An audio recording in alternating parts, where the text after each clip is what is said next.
Hello, hello, hello, beautiful people. How are you today? Here we are, another episode of Relax and Raunchy Relationship Podcast with me, Ingrid Galloway. And I am accompanied by my beautiful guest, Steffi Audrelia from Cultura. Now, Steffi uh, founding this Cultura not so long ago, I believe. It's a culture-based tour of Sydney with a twist. If you can think of the amazing race and scavenger hunt combined in one, wow, but with a cultural motive in the challenges. She's a woman of mixed cultures, having lived in 4 different countries so far, amazing, and her mission is to bridge the gap between highlighting commonalities as well as differences through exploration of other cultures. I mean, I wish that I can travel more in my time, but unfortunately, due to COVID, I just love Ah, exploring different cultures and different scenes. But soon, soon. soon, hopefully. New Zealand first, I had.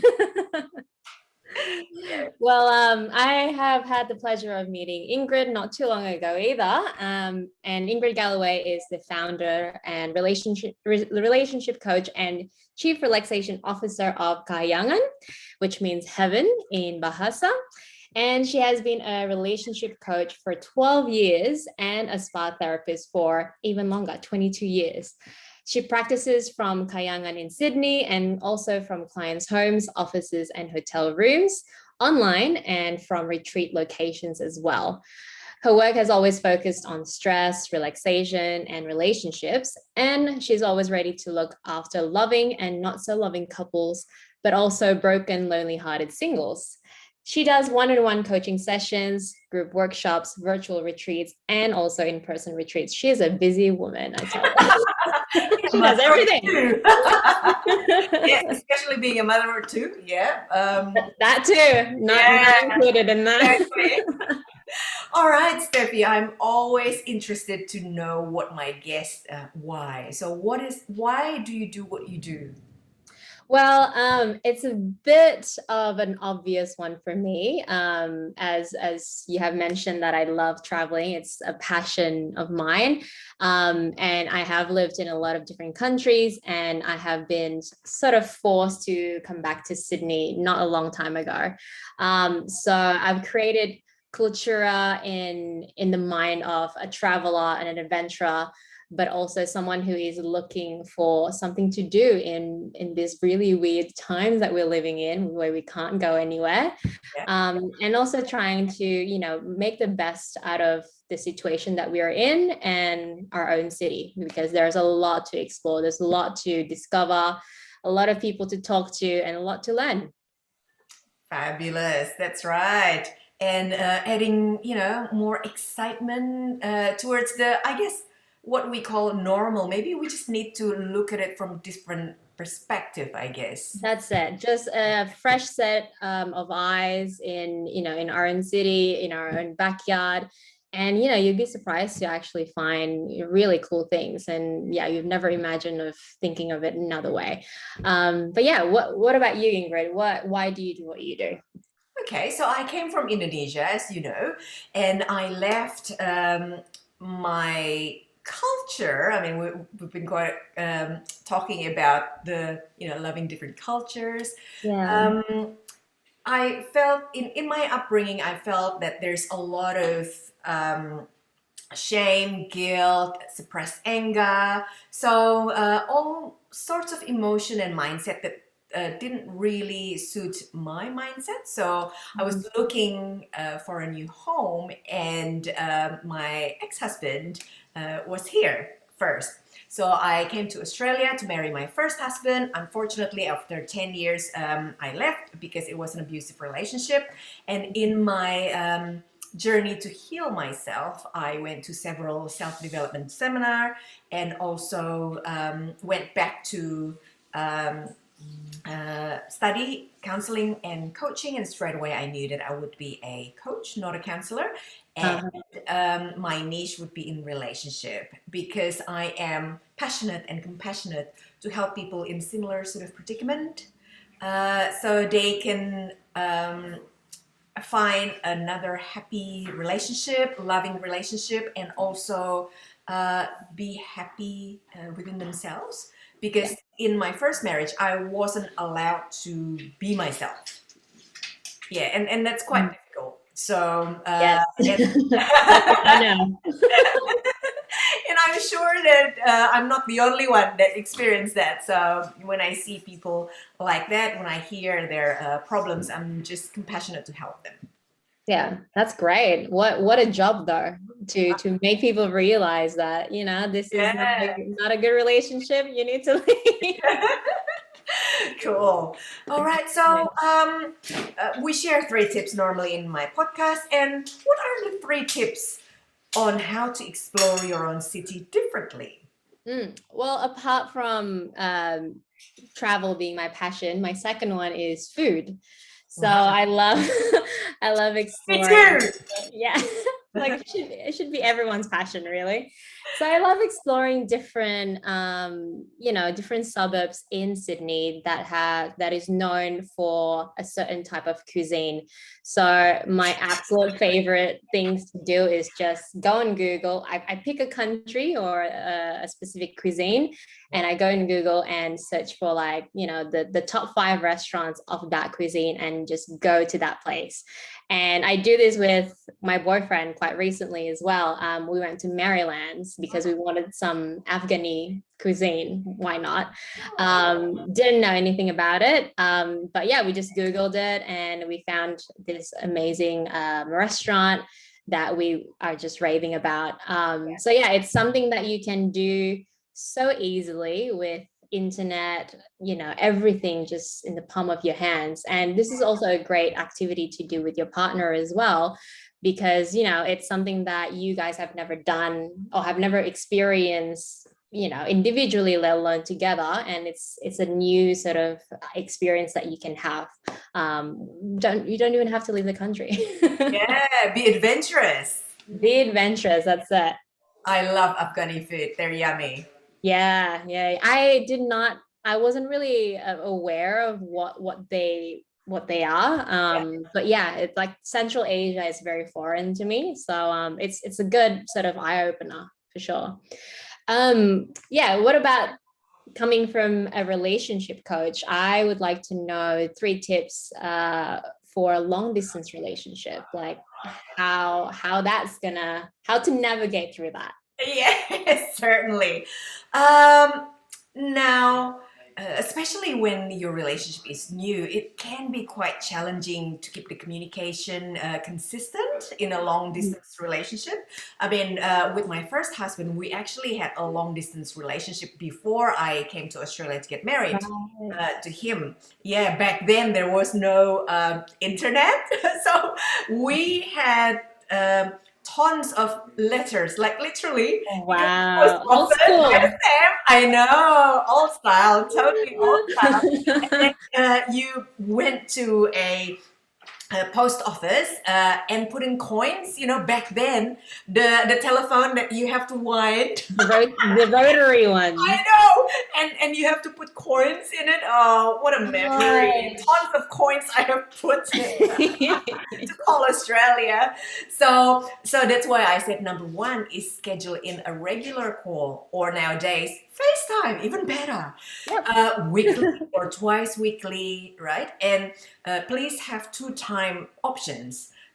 Plan A and plan B, because everyone is busy, especially if your partner uh, doesn't know the next schedule yet. If his schedule is not very set, okay, Monday to Friday, this time to this time work, weekend, this time to this time work. If it's not set like that, then have a plan A and plan B. So that if he doesn't call, or you call him, he doesn't answer during the plan A, don't jump into conclusion that he doesn't care about you. Just check, hey, are you okay? And then let's make our call during the plan B time. Right. Just in case, he's busy, or there's no Something comes up. connection or something like that, right? Yeah. So scheduling a regular call or FaceTime, weekly or twice a weekly. Number two is stick to the positive energy via text communication or messaging platform. Nowadays people use WhatsApp or Facebook Messenger or text itself. But just be careful because during that, texting message, you can't read their emotions and miscommunication often happen.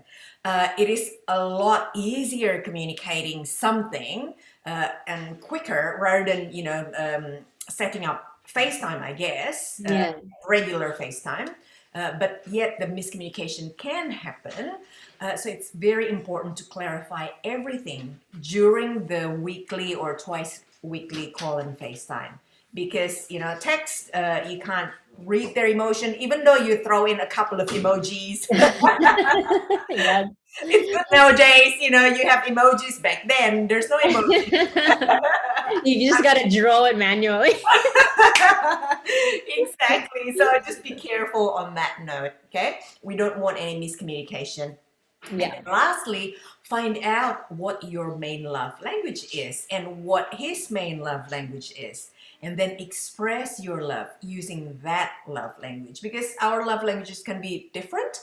For example, I'm multilingual, so all the five main love languages I am happy with, but my number one is touch. No wonder, like, I touch thousands of people in my professional life. Like, I Yeah. really love being touched, hugs, kisses, everything, right? And then my husband's is act of service. So he will do things for me, but sometimes I feel that there's not enough love simply because our Yeah. love language is different. So being aware of your partners is more important than what yours is. Knowing you. Communicate both. So he needs to know what is yours, and you need to know what is his, and Mm, then you need to express your love using his his language, love and language. he Yeah. needs to express his love using your language, Uh-huh. right? Okay. You feel loved, so you feel Right. loved. Yes. It sounds like there's a lot of males' love languages is acts of service. Is that a common Can thing? be, not always, not always. Yeah. Yeah, that's why some of the wives complain to me. Oh my God, how many times do I have to ask him to take rubbish out? It's just not registering in his brain because Mhm. probably I reckon maybe their love language, main love language, is not acts of service. Otherwise, they would do it just like that. It's easy. Right. And Ah. my recommendation would be during that check-in time, state your gratitude of the day or week to each other so that your soul knows that even though this long distance relationship can be tough sometimes, it's tough to be apart, there are good things in life that will keep you happy or bring you contentment. When partners feel like, oh my God, my girlfriend or boyfriend is so clingy to me, it's not a nice feeling. Yeah. But if you yourself have other things going on in your life that make you happy, that will bring you contentment, that is a good thing. And you say it. Mm. Say your gratitude. I am grateful that even though we're apart, that I have my business to keep me busy or Mhm. something like that. Or friends or Yeah, like or friends, other whatever it people. is. Yeah, Yeah. good things in life that you can be grateful of. So you're not feeling completely lost without each other, and hence not being felt like stage five clinger, Yes. Don't want that. Don't want that. Okay. Yeah, those are my three tips. Mm. Okay. Wonderful. So, people, now we got into the fun part of the podcast, guessing Steffi's true and false statement. Number one, she said, I worked as a babysitter for a family in Amalfi Coast, Italy. Wow, nice. Number two, I once taught a salsa class in Cuba to fellow tourists and never got paid for it. Damn tourist. All right, which one is true? I What will do you guess reckon? maybe number two is true. Number two is true. It is. Yay! So yeah, I dabble a little bit in salsa dancing Yeah. ever since I, started living in Spain. And I just decided one summer I wanted to go to Cuba, the country of salsa. So Mm. I obviously did go to some dancing clubs and started dancing with the locals and stuff. And a couple of girls from Norway actually approached me one night, and Yeah. they're like, "Oh my god, you dance really well, like would you be able to teach us like tomorrow evening?" And I was like, "Oh well, I'm not a teacher." And and I was dancing with a salsa teacher from Cuba. So I was like, "Oh, this person can teach you perhaps." And she was like, "Oh, maybe like I wanted someone, a female to sort of teach me the female move." Yes. So then this guy told me like, "Why don't you come to the studio tomorrow, and then we can sort of have, like a male and female teacher to teach these two girls." And I was like, "Okay, sure." Like I was gonna be in the area anyway. Mhm. So then tomorrow came, and yeah, I showed up to the studio. The girls were there, the teacher was also there, and we did like a 2 hour sort of very sweaty salsa class in the middle of August. Yeah. So yeah, and then I never got paid for it. They sort of just like, "Okay, goodbye." They paid the teacher. Oh, They okay. paid the teacher, but I Oh, mean, I wasn't really expecting anything. Like I was happy to just have, the experience to like to say, I taught salsa in Cuba with real Cuban. So but I was like, you know what, like I helped the guy out, and yeah. everyone, left happy. So I didn't mind it. It's a story to tell. Yeah. Good experience. Good experience. Exactly. So your true or false statement is, so the first one is Ingrid's husband forgot to pick up the car. And the second one is, oh, this is not good. Ingrid's husband forgot to pick up the baby. Um, I would go with the second one being the truth. So picking up the baby. Right. You are correct. Actually, Yay, both, but no. yay! Both statements are correct. Oh, okay. So Yeah. he's just forgetful. He can be very, very forgetful. He has good memory for certain things, but not so good memory for other things. His So selective memory. selective memory, yes. And then so one day he does he well before COVID Hmm. he normally caught the bus to work.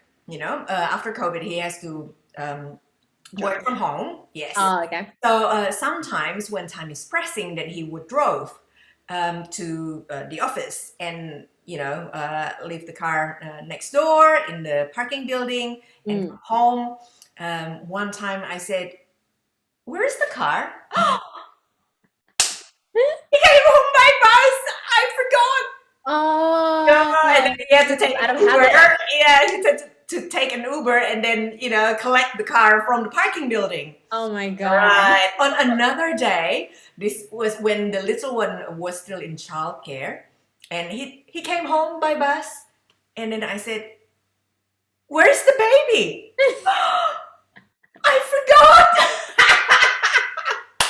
He was very lucky that on that day, the staff of the childcare they had staff meeting, so they stayed back, all of them. Okay. Oh, Oh my God. It was like what? 7 p.m. The childcare is officially closed like an hour ago. Yeah, at 6 In your p.m. child by herself in the childcare. It's like, where's the baby? Oh Oh my God. I didn't know how to get angry because I was so shocked. no. Mhm. I mean, that all ends Uh, well. It all ends well. yeah, exactly. She's still alive and she's growing up okay, not very traumatized during that Maybe it traumatized the mom more Right. mom and dad more so than the child itself. Yeah. Oh man. I know. Have you So, done my last anything? question to you is, what do you do to either relax or add punchiness into your relationship? To relax, like me individually, like myself, or with my partner?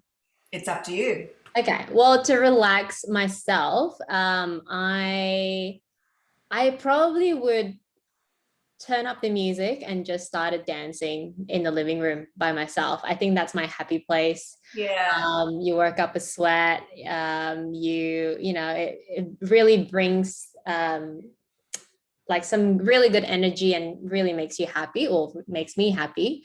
Yeah. Listening to, just like Latin music and just dancing like a fool, really. Yeah, and sometimes I try to get my partner to do it as well with me. He's not an amazing dancer, but sometimes he participates, and that really means a lot that he's willing to do something that means something to me. So that's always a bonus. To add raunchiness into the relationship, I think, I don't know. I mean, I'm in a very early on stage of the relationship, so I don't think we have had the need to sort of spice things up. Yes. Still in the honeymoon period. Yeah, I would say so.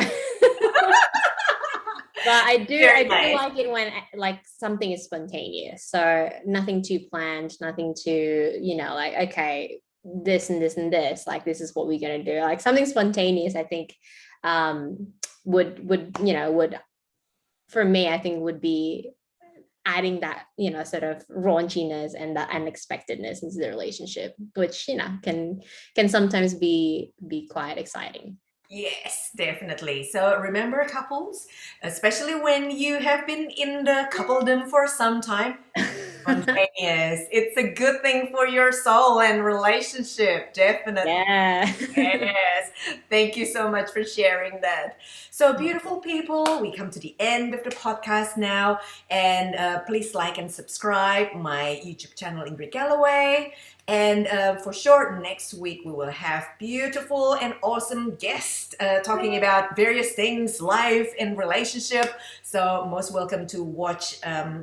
Another episode of Raunchy and Relax and Raunchy Relationship podcast. And thank you so much, Steffi. If people would like to connect with you and experience Cultura, especially, how can they do that? They can email me straight away, like directly at steffi.audrelia@gmail.com. I'm working on the website, which will be culturatrail.com, and that's KULTURA trail.com. And yeah, so that should be up in the next couple of weeks or so. Wonderful. And dear tribe, if you would like to ask more questions about your relationship or have a chat with me, definitely you can go to my website www.kahyangan.com.au. That is KAHYANGAN.com.au, and ask away. All right, book half an hour free chat with me if you want. You can through the website. So thank you so much, Steffi, for coming to this podcast. I've been having a lot of fun with you. You're You welcome. got some gem out of the tips, and I wish you well for your new venture with Cultura. Thank you so much. It's been a pleasure. Thank you. Bye. Bye.